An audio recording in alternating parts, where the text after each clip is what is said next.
நன்கொடை என்பது எல்லா அரசுக்கும் உண்மைதான்.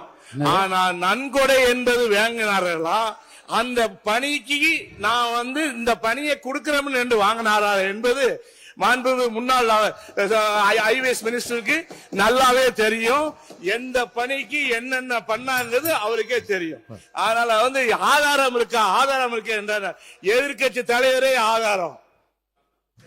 ஏன் நேர்ல ஆதாரம் எந்த சொன்னது உண்மை இருக்கு என்று சொல்லுவது நியாயம் இல்லை, சட்டத்துக்கு புறம்பானது. உட்காருங்க முடிச்சிருங்க, நீங்க முடிங்க. இல்ல சொன்னா எப்படி அவங்களே பேசிட்டு எல்லாத்தையும் என்ன முடியும்னா நான் எங்க போய் முடிப்பேன்.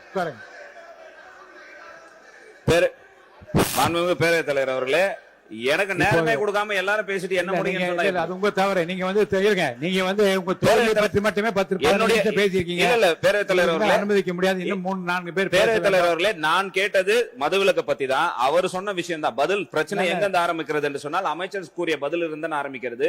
நீங்க அமைச்சரிடம் தான் அதை கேட்க வேண்டும். நான் கேட்ப ஊழலை ஒழித்ததினால்தான் உங்களுடைய வருமானம் கூடுகிறது என்று சொன்னால், நம்மளா உறுப்பினராக 2011 இருக்கும்போது 30,000 கோடி இருந்தது, இன்னைக்கு 54,000 கோடி வந்திருக்கு. ஒவ்வொரு ஆட்சி காலத்திலும் ஊழலை ஒழிச்சதுனால்தான் மதுவினுடைய வியாபாரம் அதிகமா இருக்குதா, வருமானம் அதிகமா இருக்குதா என்பதெல்லாம் இது கேள்வி அல்ல, பொருள் அல்ல. என்னுடைய கேள்வி, என்னுடைய பொருள், நான் சப்ஜெக்ட் உள்ளதான் பேசுறேன். நன்கொடை என்பது எல்லா அரசுக்கும் உண்மைதான்.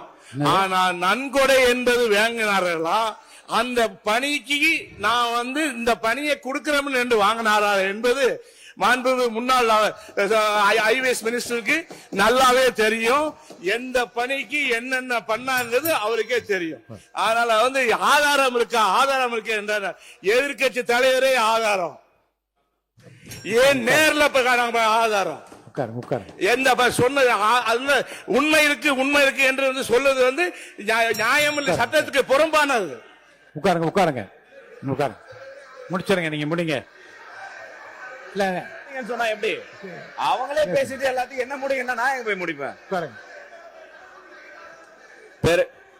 மாண்புமிகு பேரவைத் தலைவர் அவர்களே, எனக்கு நேரமே கொடுக்காம எல்லாரும் பேசிட்டு என்ன முடியும்? அது உங்க தவறு. நீங்க இருங்க, நீங்க உங்க தொழிலை பத்தி மட்டுமே 10 பேசியிருக்கீங்க. இல்ல பேரவைத் தலைவர் அவர்களே, அனுமதிக்க முடியாது. இன்னும் 3-4 பேர். பேரவைத் தலைவர் அவர்களே, நான் கேட்டது மதுவிலக்கு பத்தி தான். அவர் சொன்ன விஷயம் தான் பதில். பிரச்சனை எங்கிருந்து ஆரம்பிக்கிறது என்று சொன்னால் அமைச்சர் கூறிய பதில் இருந்து ஆரம்பிக்கிறது.